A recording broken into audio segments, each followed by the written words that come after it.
to show you how to make and can grape jelly. The first step is to fill your water bath canner and put your jars in there so we can get the water boiling. Add a splash of vinegar to the water. Next, we're going to start making our jelly, and you're going to need 100% grape juice. You're going to do 3.5 cups. For every batch, you're going to use 1 box of pectin. We're going to turn it on medium heat and give it a good stir and let it come up to a rolling boil. Now that we're waiting for that to come to a boil, we're going to go ahead and measure out our sugar. We're going to do 4.5 cups.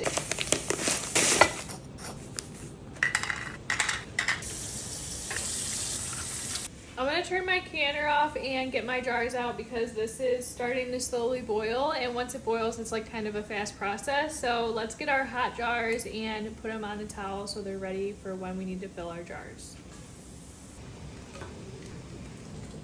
Once your pot comes up to a rolling boil for about a minute, we're going to add our sugar.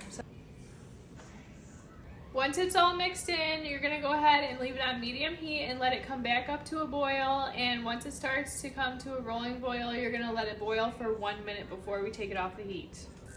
Now that it's in a rolling boil, we're going to take it off and put it in our jars. You want to make sure you leave a 1/2 inch of head space.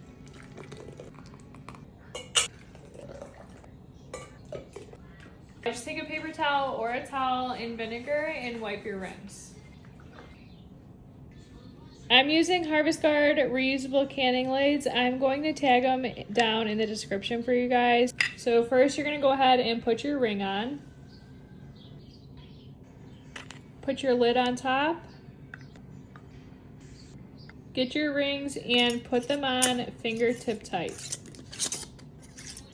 Now we're going to put our jars in the canner. Turn our water bath canner on and let it come up to a rolling boil. Now that it's at a rolling boil, we're going to set a timer for 10 minutes. It's been 10 minutes, so we're going to turn the heat off, take the lid off, and set a timer for another 10 minutes. Alright, now we're going to take out our jars and put them on the counter and let them sit on a towel. We're going to let them sit on the counter for 24 hours before checking the seals, but that is how you can grape jelly.